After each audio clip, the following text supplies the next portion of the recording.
पूजा गाना गुनगुनाते हुए घर में कदम रखती है। अपनी ही धुन में थी। जैसे ही बैठक में उसने कदम रखा, देखा कुछ नए लोग बैठे हुए हैं। उन्हें देखकर नमस्ते करती है और अपने कमरे की तरफ चली जाती है। उसे समझ नहीं आ रहा था कि आखिर ये लोग कौन हैं। उसने सोचा, खैर कोई भी हो, मुझे उनसे क्या। वह बाथरूम में हाथ पैर धोने चली गई।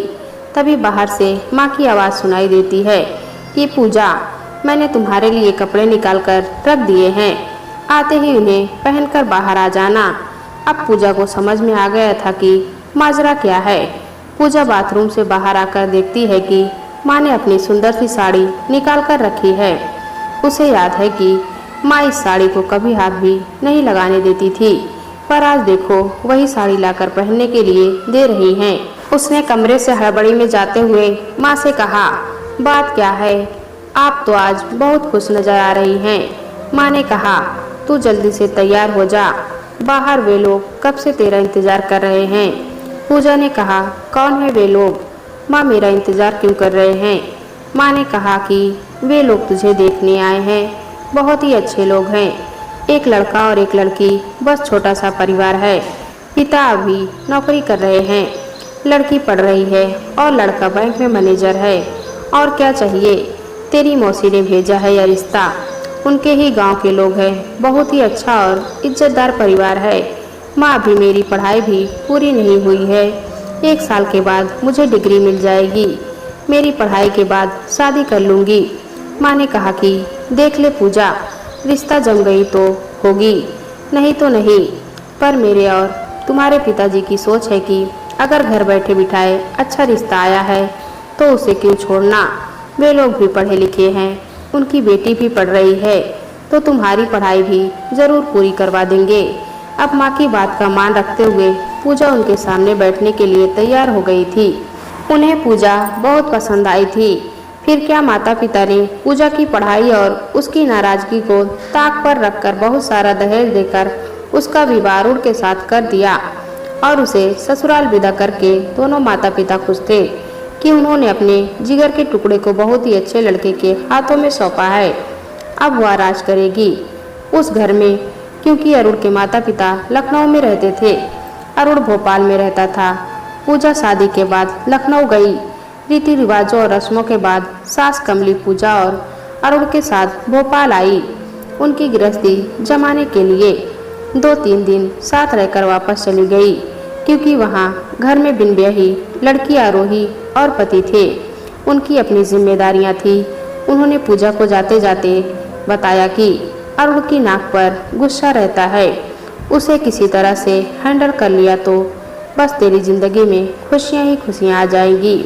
सासू माँ के जाते ही पूजा को लगा, अब यह मेरे और मेरे पति का घर है, किसी भी बात का डर नहीं है, मैं ही रानी हूँ इस घर की। यह सोचकर ही उसका रोम रोम खिल उठा। शाम को पूजा ने अच्छे से खाना बनाया और खुद भी तैयार होकर अरुण का इंतजार करने लगी। अरुण आया और उसकी तरफ देखे बिना ही कमरे में चला गया और नहा धोकर रेडी होकर टेबल पर खाना खाने बैठा। पर थाली में परोसे गए सब्जी को देखकर उसका गुस्सा 7वें आसमान पर पहुंच गया और थाली उठाया और पटकते हुए चिल्लाया कि यह क्या सब्जी है, तुम्हें मालूम होना चाहिए कि मुझे भिंडी से नफरत है, और तुम्हारी हिम्मत कैसे हुई मेरे घर में भिंडी लाने की और बनाने की। पूजा को कुछ समझ में नहीं आ रहा था कि आखिर उसकी क्या गलती है। उस रात अरुण ने उसकी खूब पिटाई की और कहा, अगली बार याद रखना कि इस घर में मेरी पसंद का ही खाना बनेगा। पूजा के लिए यह सब एकदम नया था। माँ के घर में उसके साथ ऐसा व्यवहार कभी किसी ने भी नहीं किया था। उसे अरुण पर बहुत गुस्सा आया, इसीलिए उसके ऑफिस जाते ही उसने अपना बैग पैक कर लिया और माँ के घर चल दी, क्योंकि उसके माँ पिताजी इंदौर में ही रहते थे। पूजा को सूटकेस के साथ देखते ही माता पिता को लगा कुछ गड़बड़ है। पूजा अपने कमरे में चली जाती है। पूजा के पिता अजीत जी ने माँ से कहा, देख सुनंदा, किसी भी तरह से पूजा से पूछताछ कर और पता लगा कि बात क्या है। पास पड़ोस में पता चला तो बदनामी होगी। अलग और इतना दहेज देकर ब्याह किया है, उसकी शादी का लोन भी अभी चुकता नहीं हुआ और यह वापस आ गई। माँ को भी यही सोच रही थी। उन्होंने कहा, आप चिंता मत कीजिए, मैं उससे बात करूंगी। पूजा के कमरे में सुनंदा जाती है और उससे आने का कारण पूछती है।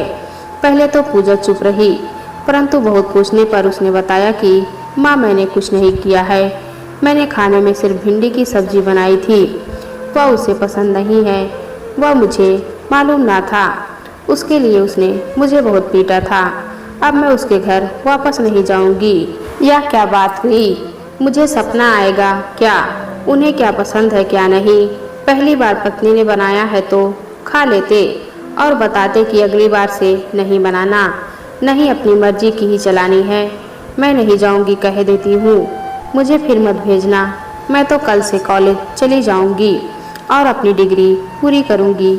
माँ ने सब कुछ सुना, बस कहा कुछ नहीं। खाने की टेबल पर माता पिता दोनों ने उसे समझाया कि ऐसा नहीं होता है, कभी कभी कुछ लड़के गुस्से में ऐसा करते हैं, बाद में देखना वह खुद आएगा तुम्हें ले जाने के लिए। इस तरह कितने दिन मायके में रहोगी? तुम देखना 2-3 दिन बाद से ही लोगों की बातें भी शुरू हो जाएंगी। उसे मालूम ही नहीं चला कि इधर पिता ने अरुण को फोन किया और उसकी सारी गलत इल्जामों को सुना जो उसने उसकी बेटी पर लगाया। फिर उससे माफ़ी भी मांग ली और दूसरे दिन उसे घर भी बुलाया ताकि पूजा को वापस ले जा सके। साथ ही पास पड़ोस के लोग भी देख सके कि दामाद आकर बेटी को अपने साथ लेकर जा रहे हैं। अरुण को आया देख पूजा बहुत खुश हो गई कि उसे उसकी फिक्र है। पूजा को नहीं मालूम था कि पिता ने उसे बुलाया था। पूजा पति के साथ अपने घर चली गई। माता पिता ने चैन की सांस ली। चलो आई बला टली। पूजा को गए हुए 1 महीना हो गया था। माता पिता ने सोचा हमारी सीख काम आ गई है, अब वह अरुण के साथ सेटल हो गई है। चलो देर आए दुरुस्त आए। उन लोगों ने अभी पूरी तरह से सांस भी नहीं ली कि सुबह सुबह मिसेस चौधरी जी की बुलंद आवाज़ सुनाई दी, अरे पूजा, तुम फिर से मायके आ गई? ससुराल में दिल नहीं लग रहा है क्या? सुनंदा और अजीत भागकर बाहर आए। देखा पूजा फिर से अटैची लेकर अंदर आ रही थी। हे भगवान, इस चौधरी की नज़र पड़ी मतलब पूरे मोहल्ले में ढिंढोरा पीट देगी। पूजा ने देखा माता पिता दोनों ही खोए हुए थे। दोनों में से किसी ने भी उसका हालचाल जानने की कोशिश नहीं की, इसलिए वह सीधे अपने कमरे में गई और अंदर से दरवाज़ा बंद कर लिया। दरवाजे के बंद होने की आवाज़ से माता पिता को होश आया। पूजा कहकर पुकारा और दरवाज़ा खोलने के लिए कहा, पर पूजा ने कहा, मैं थोड़ी देर अकेले रहना चाहती हूँ। पूजा ने आंखें बंद कर ली और अपने पलंग पर लेट गई। उसकी आंखों से आंसू झरझर बह रहे थे। वह सोच रही थी कि उसकी क्या गलती है, उसे किस बात की सजा मिल रही है। उसे याद आया पिछली बार उसे माँ पिताजी के घर से अरुण खुद लेने आया था। कितनी खुश थी उसके दिल में अपने लिए परवाह देखकर। पर नहीं, घर पहुंचकर उसने पूजा को आड़े हाथों लिया कि तुम्हें जाना आता है, पर लाने के लिए मुझे आना पड़ा। शर्म भी महसूस नहीं हुई कि अपने पिता से फ़ोन करवाया। उनकी नज़र में मुझे बुरा बनाना चाहती हो। अब ध्यान से सुनो, इस घर में मैं जो चाहूँगा वही होगा। मेरे मनपसंद का खाना बनेगा। जब कभी भी मेरे दोस्त हमारे घर आए तुम उनके सामने नहीं आओगी। तुम आस पड़ोस के लोगों से बात नहीं करोगी, यानी घर से बाहर नहीं निकलोगी। माता पिता से भी इतवार को मेरे सामने ही बात करोगी। यह सब मंजूर हो तो यहाँ रहो, वरना चलते बनो। पूजा ने यह सब सुना। उसे लगा कि अरुण तो उसे इंसान भी नहीं समझता है। माता पिता के बारे में तो पता चल ही गया है कि उन्हें अपनी बेटी से ज़्यादा लोगों की चिंता है। वे क्या कहेंगे, इसकी चिंता है। खैर, पूजा ने सोच लिया है कि उसे अब यहाँ रहना है तो अरुण के हिसाब से ही चलना पड़ेगा। उसने अपने आप से समझौता कर लिया था। अरुण एक दिन अपने एक दोस्त को लेकर आया और पूजा से चाय बनाने को कहा। और यह भी कहा कि तुम चाय लेकर नहीं आना, मैं लेने आ जाऊंगा। चाय के बनते ही पूजा कप में डालकर बिस्कुट भी रखकर बैठ गई कि अरुण आकर ले जाएगा। 5 मिनट तक भी नहीं आया तो चाय ठंडी हो जाएगी, यह सोचकर खुद ही ले जाती है। इसे देखते ही अरुण भाग कर आता है और उसके हाथ से ट्रे ले लेता है और कहता है, तुम अंदर जाओ। उसी समय ना जाने उसके दोस्त ने कैसे उसे देख लिया और कहा, अरे पूजा, तुम अरुण की पत्नी हो। अब अरुण कुछ नहीं कह सका। तब उसके दोस्त सुहास ने कहा, अरुण यह मेरी मौसी की लड़की है, मैं शादी में नहीं आ सका, इसलिए मुझे नहीं मालूम कि यह तुम्हारी पत्नी है। बस दोनों खूब बातें करने लगे। यह बात अरुण को पसंद नहीं आई। सुहास के जाते ही उसने पूजा को खूब मारा कि तुमने मुझे पहले क्यों नहीं बताया कि तुम्हारा कोई रिश्तेदार मेरे बैंक में ही काम करता है। मुझे पता तो चले कि वह मेरे बारे में क्या कहते फिर रहा है, या एक ही है या कोई और भी। अब आए दिन सुहास का नाम लेकर पूजा को ताने देने लगा। वह यह भूल गया कि सुहास से पूजा का भाई बहन का रिश्ता है। व्यक्ति अपनी शंका और घमंड में अपना आपा खो बैठता है और रिश्तों की मर्यादा भी भूल जाता है। वही अरुण के साथ भी हुआ और इधर पूजा के सब्र का बात भी टूट गया। उसने अरुण के नाम से एक चिट्ठी लिखी कि मैं अपने माता पिता के घर जा रही हूँ, मुझे आपसे कोई रिश्ता नहीं रखना है, मुझे वापस लेने नहीं आना, मेरे पिता के बुलाने पर भी नहीं। पूजा अपनी अटैची लेकर मायके आ गई। उसे मालूम है कि माता पिता तो साथ देंगे नहीं, क्योंकि उन्हें लोग क्या कहेंगे इसकी फिक्र है, ना कि अपने बेटे की। वे लोग भी कम से कम कोशिश तो कर सकते थे कि आखिर मेरी परेशानी क्या है। नहीं, अब चाहे कुछ भी हो जाए। उसने फैसला कर लिया कि अब वह किसी भी हालात में अरुण के पास नहीं जाएगी। सुबह सुबह पूजा को अटैची के साथ देख माता पिता आश्चर्य से रह गए थे। जब पूजा ने दरवाजा नहीं खोला तो आपस में ही बातें करने लगे कि अब ना जाने क्या हो गया है। वैसे इस बार पूजा थकी हुई सी लग रही थी। उसके कपड़े भी सिलवटे से भरे थे। लगा कि कुछ अनहोनी जरूर हुई है। थोड़ी देर बाद पूजा ने दरवाजा खोला। माँ के अंदर आते ही पूजा ने माँ को अपने शरीर के घाव दिखाए और कहा, अरुण तो जानवर है माँ, अब मैं वहाँ गई तो मेरी लाश ही आप लोगों के घर आएगी।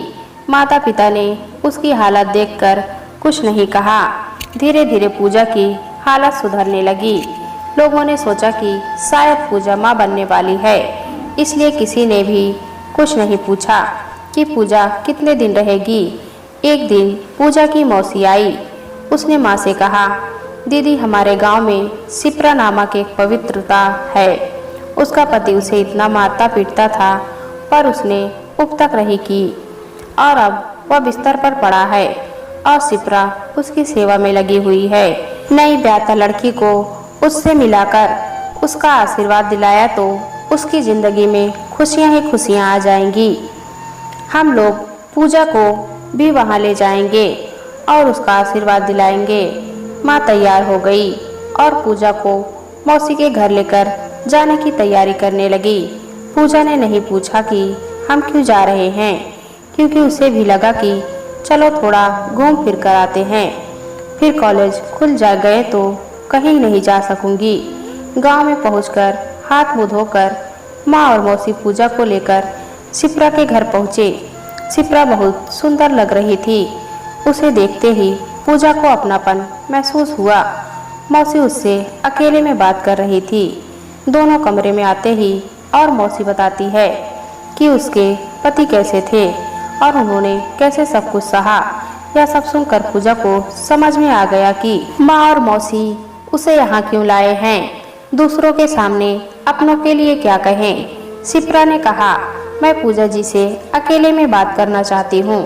पूजा अनमने मन से उसके पीछे जाती है। सिप्रा ने कहा, पूजा अपनी पढ़ाई पूरी करके अपने पैरों पर खड़ी हो जा। मुझे मेरे माता पिता का साथ नहीं मिला। उन्होंने लोग क्या कहेंगे कहते हुए मुझे इस दरिंदे के घर में इसके साथ रहने के लिए मजबूर कर दिया था। आज भी मुझे चैन नहीं। पलंग पर पड़े पड़े ही यह मुझे सताता है और कोई ऑप्शन न होने के कारण मैं यह सब सह रही हूँ। तुम पढ़ी लिखी हो, घर वालों और लोगों की परवाह न करते हुए आगे की पढ़ाई पूरी करो और अपनी जिंदगी बनाओ। लोगों का क्या है, उनका काम ही है कहना। ऑल द बेस्ट पूजा कहते हुए उसकी आंखों से आंसू आ गए। उसका पति गंदी सी गाली देते हुए उसे बुलाता है। अपने चेहरे पर हंसी लाते हुए वह पति की सेवा करने के लिए चली जाती है। पूजा और माँ मौसी के घर आ जाते हैं। उन्होंने पूजा को चुप देखा तो लगा कि सिप्रा की बातों का असर हो रहा है। दोनों खुश हो गई। दूसरे दिन माँ और पूजा इंदौर वापस आ जाते हैं। पूजा ने किसी से बात नहीं किया। 2 दिन बाद पूजा अपना सामान पैक करने लगी। माँ ने सोचा ससुराल जाने के लिए तैयार हो रही है। माता पिता दोनों बहुत खुश हो गए। पूजा ने माता पिता के पैर छुए और कहा, आप दोनों मुझे माफ़ कर दीजिए। मैं हॉस्टल में रहने जा रही हूँ। वहीं रहकर अपनी पढ़ाई पूरी करूँगी। जब आप लोगों को लगे कि लोगों की नहीं बल्कि अपनी बेटी की सलामती पर ध्यान देना है तो मुझे बुला लीजिए। मैं आप लोगों के पास रहने के लिए आ जाऊंगी। माँ पापा लोग तो कुछ भी कह सकते हैं, उनका काम है कहना। बच्चे तो माँ बाप पर विश्वास करते हैं, उनका साथ चाहते हैं। अगर आप लोग बच्चों को सहारा नहीं देंगे तो हम लड़कियों का सहारा कौन बनेगा। मैं सिप्रा बनकर नहीं जीना चाहती। मुझे अपना रास्ता चुनना आता है। मैं आज की लड़की हूँ। लोगों के लिए मैं सिप्रा बनकर प्रेरणा नहीं बनना चाहती हूँ। पूजा अपना सामान लेकर टैक्सी में बैठकर चली जाती है। किसी के घर में रेडियो से किशोर जी आवाज़ में गाना बज रहा था। कुछ तो लोग कहेंगे, लोगों का काम है कहना। दोस्तों बेटियों का हमें सहारा बनना है, ना कि यह सोचना है कि लोग क्या कहेंगे। आज पूजा को देखकर दूसरी लड़कियों को भी प्रेरणा मिलती है कि अत्याचार सहते हुए नहीं रहना बल्कि उनका विरोध करना है। दोस्तों कहानी अच्छी लगी तो कमेंट में बताएं। चैनल पर नए हैं तो एक लाइक और सब्सक्राइब जरूर करें।